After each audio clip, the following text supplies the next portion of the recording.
지금 현재 예수를 믿는 하나님의 자녀들이 이 대한민국에만 있을까요? 아니죠. 대한민국에만 있는 것이 아니라 세계 속에 분포가 되어 있는 정말 많은 나라들 속에 예수를 믿는 하나님의 자녀들이 수를 헤아릴 수 없을 정도로 많이 있습니다. 그리고 각 나라들마다 예수를 믿는 방법과 모습들이 그들의 생활 방식에 따라서 조금씩 다를 수가 있지만 그네들과 우리가 믿고 오지 않은 예수는 다르지 않죠. 그죠? 다르지 않으며 하나님의 말씀 또한 다를 바가 없다는 것이 사실입니다. 서두에 왜 이런 말씀을 드리느냐 하면은 본문의 말씀을 듣기 전에 먼저 들어보아야 할 것들이 있어서 언급을 해드린 겁니다. 신약에 와서 보면은 예수 그리스도의 제자들 그리고 그 사람들의 각기 다른 성격과 습성들이 태어난 고향, 자라온 과정들에 의하여서 그렇게 확실하게 벗어버리지 못하고 행하고 있음을 알기 위해서 이렇게 무시할 수가 없어서 그래서 이러한 그들의 모습과 지금 현재 예수 그리스도 안에 있는 우리들의 모습을 연결을 시켜서 보기 위하여서 말씀을 드려보려고 합니다. 예수 그리스도의 제자 중에서 마태복음의 저자인 마태가 있습니다. 그죠? 마태의 이름의 뜻은 여호와의 선물입니다. 여호와의 선물. 그리고 마태의 고향은 가버나움이며 마태라는 사람은 예수 그리스도의 제자가 되기 전에 우리 지난번에 들었죠? 그가 가졌던 직업이 뭐였습니까? 세리였습니다. 세리. 마태가 출생한 가버나움이라는 곳은 예수님께서 복음 사역을 하실 때에 너무나도 많은 기적과 이적을 베푸셨던 곳이었습니다. 그러나 가버나움에 대하여서 마태복음 11장 20절에서 24절까지를 보게 되면은 예수님이 그렇게 많은 기적과 이적을 베풀어 주었던 그런 장소임에도 불구하고 예수님이 책망과 함께 멸망받을 것에 대하여서 예고가 되어 있고 누가복음 10장에서도 보면은 같은 내용의 말씀이 기록되어 있습니다. 이제 마가에 대하여서 볼 텐데 마가는 예루살렘 출신으로 마가의 이름의 뜻은 큰 망치 또는 여호와는 은혜로우시다 라는 뜻이 있습니다. 그리고 마가 가족이 살았던 집은 초대 예루살렘의 교회당으로 사용이 돼서 옛날에는 교회들이 이렇게 크고 아주 좋은 웅장한 교회들이 없을 때 우리나라에 처음에 기독교가 들어오면서 그냥 처음부터 큰 교회당이 세워졌던 거 아니잖아요. 그냥 좀 집이 지금 큰 집이 있으면 그 집에서 개척이 시작되었고 했듯이 이렇게 마가의 집이 초대 예루살렘의 교회당으로 사용이 되었었다고 합니다. 그리고 마가의 집에 있던 다락방은 예수 그리스도의 최후의 만찬의 장소가 됩니다. 이 마가라는 사람은 어려서부터 신실한 믿음의 사람으로 성장하였으니 사도행전 1장에서 보면 알 수가 있는데요. 그러나 이렇게 믿음이 좋다고 인정을 받던 마가는 예수님께서 로마 병정들에게 잡히시던 날 밤에 어떤 모습으로 도망을 갔느냐, 이 옷을 벗고 자다가 그 벗은 채로 도망을 친 사람이에요. 예수님을 잡으러 로마 병정들이 막 닥쳐오니까 그렇게 벗은 몸으로 도망을 친 인물입니다. 그리고 이 마가는 많은 시간을 예수 그리스도의 제자로 살다가 알렉산드리아라는 곳에서 순교를 합니다. 순교를 했습니다. 이 제자들의 모든 것들을 보면은 거의 순교의 자리에서 하나님께 영광이 된 사람들을 많은데 이제 누가에 대하여서 보면은 누가는 안디옥 출신입니다. 안디옥 출신으로 누가의 이름의 뜻은 빛을 준다. 그러니까 밝은 빛을 준다. 밝은 빛을 준다이면 이 사람의 직업은 의사였습니다. 의사. 이 사람은 원래 이방인이었습니다. 그러나 예수 그리스도의 복음 사역 중에서 복음을 받아들이고 개종을 한 사람으로 사도 바울께서는 골로새서 4장 14절을 통하여서 사랑을 받는 의사 누가라고 기록을 하고 있으며 이 누가는 74세 때까지 성령이 충만한 가운데 예수 그리스도와 함께 복음 사역에 힘쓰다가 아버지 하나님의 부르심을 받은 사람이라고 기록이 되어 있습니다. 그리고 이제 4대 복음 안에서 맨 마지막 요한복음을 기록한 요한에 대하여서인데요. 신약에서 언급이 되는 요한의 이름은 동명이인으로 세례 요한이 있고 사도 요한이 있습니다. 그러나 요한복음을 기록한 예수 그리스도의 제자 요한은 사도 요한입니다. 사도 요한, 그의 부모는 세베대와 살로메였고 요한의 이름의 뜻은 여호와는 은혜가 깊으시다 이며 고향은 갈릴리였습니다. 이 사람의 직업은 갈릴리 해변을 중심으로 한 물고기를 낚는 어부였고, 이 사람은 공부를 많이 하지 않은, 그러니까 배우지 못한 사람이지만, 그러나 사도행전 4장 13절에서 보게 되면은 아주 판단력이 빨랐던 사람이에요. 판단력이 빠르고 마음이 따뜻한 사람, 그리고 야심이 있는 사람으로 한번 어떤 것을 해야 되겠다 마음을 먹게 되면 그것을 이루기 위한 노력을 한 사람이었음을 성경을 통해서 볼 수가 있습니다. 무엇보다 성격이 아주 불같았어요. 누가? 요한이. 예수님은 이러한 요한을 보면서 마가복음 3장 17절에서 뭐라고 말씀하셨느냐? 요한에게 우레의 아들이라는 별명을 주셨습니다. 여기에서 우레의 의미는 번개가 칠 때 퍼져나가는 충격파가 되는 천둥을 비유. 그러니까 얼마나 성격이 불같고 그냥 완전 급하면은 그런 별명을 주었겠습니까? 여기까지는 4대 복음을 기록한 예수 그리스도자들에 대한 내용이었고요. 이제 베드로에 대하여서 말씀을 들어봅니다. 베드로는 벳세다 출신으로 어부였습니다. 베드로의 이름의 뜻은 반석 또는 바위입니다. 이 베드로 역시 요한처럼 가방끈이 짧은 사람이었어요. 가방끈이 짧다는 건 뭐예요? 배우지 못한 무식한 사람을 얘기하죠.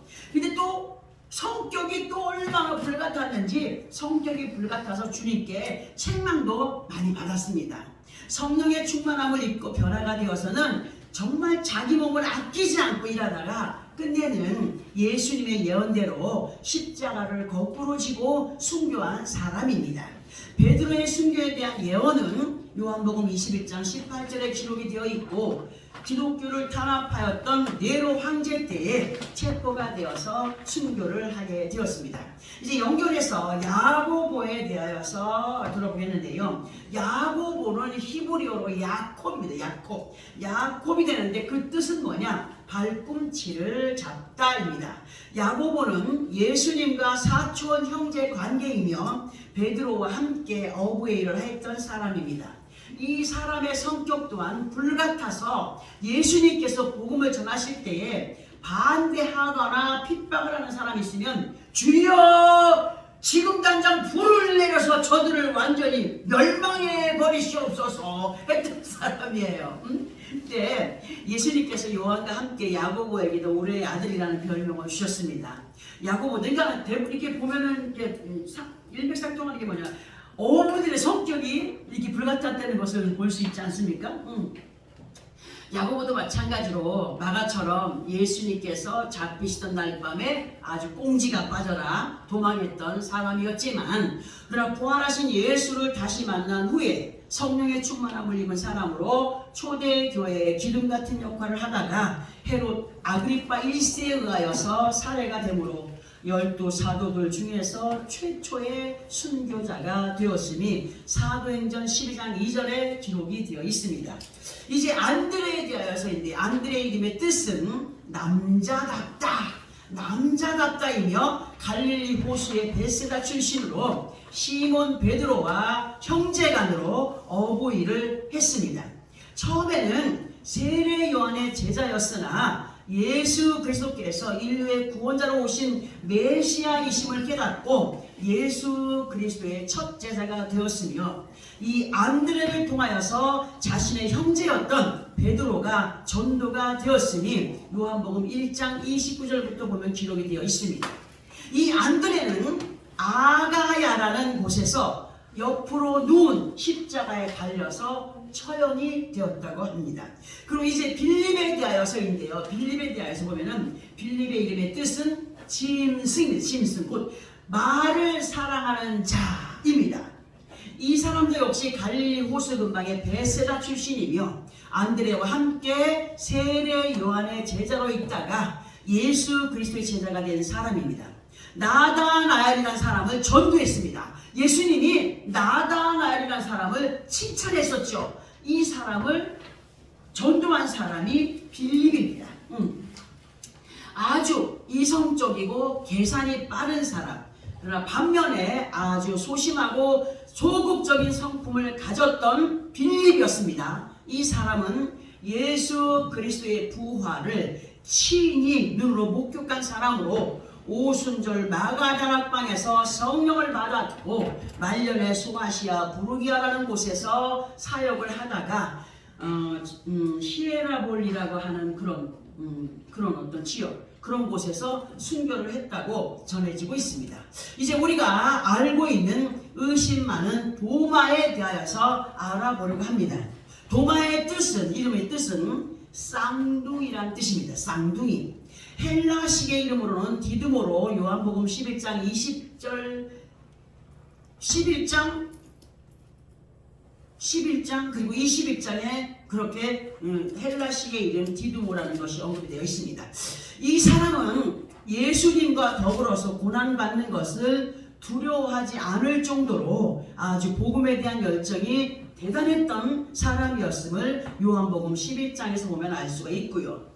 예수님께서 십자가에 달리시기 전에 도마가 예수님께 영생에 대하여서 질문을 할 때에 예수님께서 내가 곧 길이요 진리요 생명이다라고 말씀해 주셨음이 요한복음 14장에 기록이 되어 있습니다.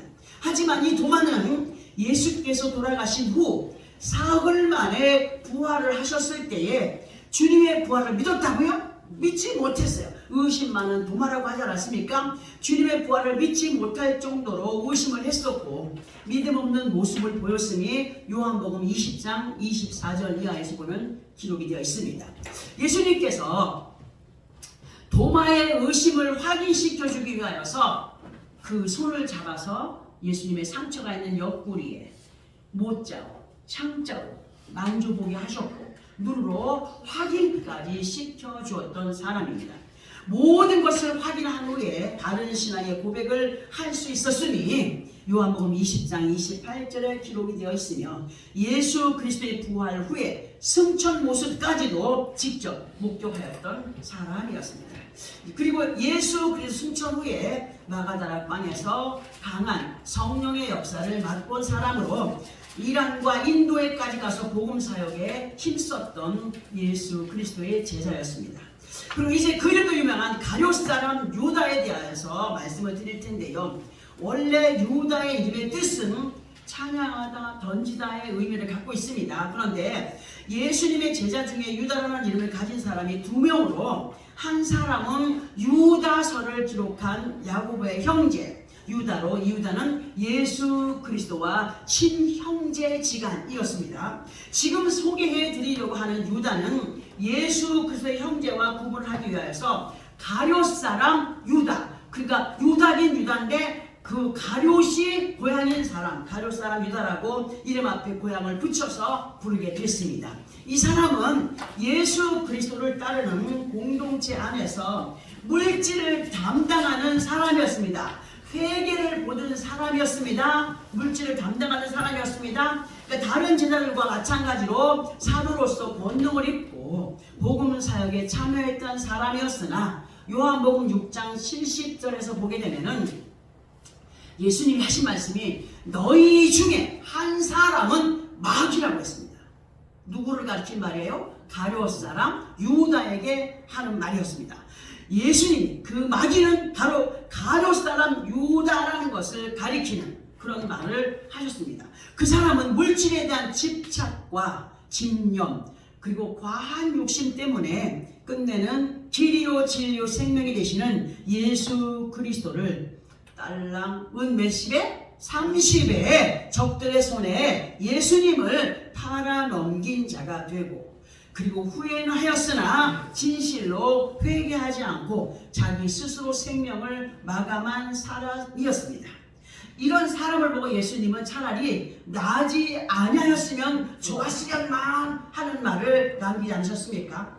그들이, 이 시간 우리는 예수 그리스도 제자들, 그들의 고향, 삶의 환경이 각각 다른 그러나 또 같은 사람들에 의하여서, 그리고 그들의 직업을 보게 되면 의사에서부터 세리 또는 어부, 그리고 그 안에서 많이 배운 자에서부터 가방끈이 짧아도 너무 짧은 사람까지 언급을 해드렸고, 이러한 각양각색의 사람들을 주님은 복음을 전하여 가르치시고 제자를 삼으셨어요. 제자를 삼아서 아버지 하나님의 나라를 확장시켜가기 원하셨는데, 그러나 예수님 곁에서 나는 절대로 주님이 없으면 못 삽니다, 주님을 믿습니다, 온갖 충성된 모습들로 함께 할 것 같았던 사람들이었지만, 예수님 앞에 닥친 극한 상황 앞에서의 행동을 보면은 너무 안이올시다였다는 거예요. 우리도 그러지 않는다라고 할 수 없지 않습니까? 응?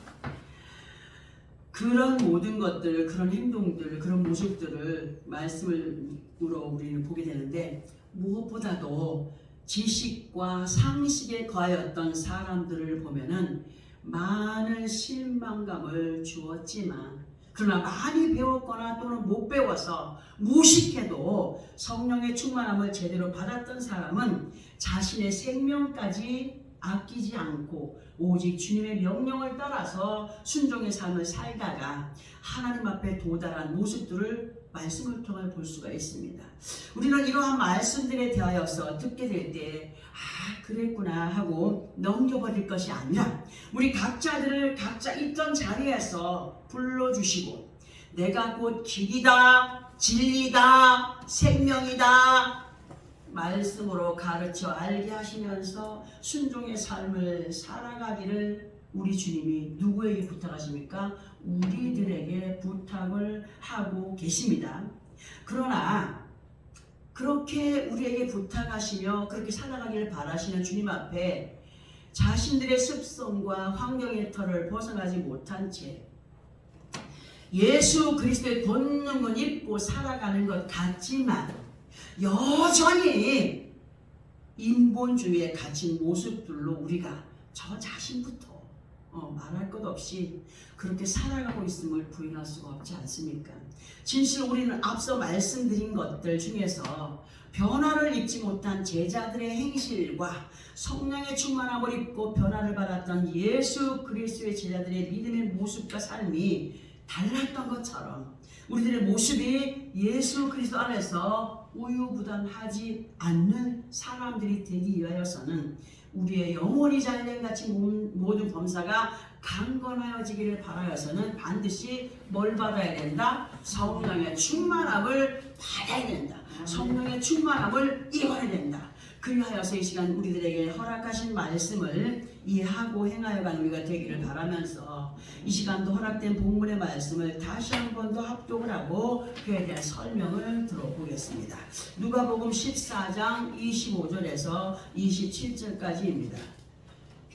시작. 수많은 무리가 함께 갈새 예수께서 돌이키사 이르시되 무릇 내게 오는 자가 자기 부모와 처자와 형제와 자매와 더욱이 자기 목숨까지 미워하지 아니하면 능히 내 제자가 되지 못하고 누구든지 자기 십자가를 지고 나를 따르지 않는 자도 능히 내 제자가 되지 못하리라. 아멘. 이 말씀의 내용을 보게 되면은 예수님을 따르겠노라고 하는 무리들이 예수님의 뒤를 따르고 있을 때에 앞서 가시던 예수님께서 따라오는 무리들에게 몸을 돌려서 하신 말씀으로 무릇 너희가 나를 따르겠다라고 하느냐? 그렇다면 진실로 너희가 나를 따르겠다라고 한다면 부모와 처자와 형제와 자매와 더욱이 자기 목숨까지 미워하지 않냐면 능히 내 제자가 되지 못한다라고 말씀을 하시면서 또 하나의 말씀으로 너희 중 누구든지 자기 십자가를 지고 따르지 않는 자도 능히 예수님의 제자가 되지 못한다라고 말씀을 하셨습니다. 이 말씀의 총체적인 의미는 인간의 사사로운 정에 매인 사람은 온전한 믿음 생활을 할 수가 없고 자신에게 맡겨주신 믿음의 책임을 게을리하는 사람 또한 온전한 믿음의 사람이 될 수 없다는 말씀으로 이 시간 본문의 말씀을 구약성경 출애굽기 32장 27절의 말씀을 연결하여서 보게 되면은 이렇게 됩니다. 우리 이 말씀을 함께 찾아서 합독을 해보겠습니다. 구약성경 134페이지, 133페이지나 4페이지 정도 있습니다. 출애굽기 32장 27절, 구약성경은 앞이라고 했습니다. 출애굽기 32장 27절.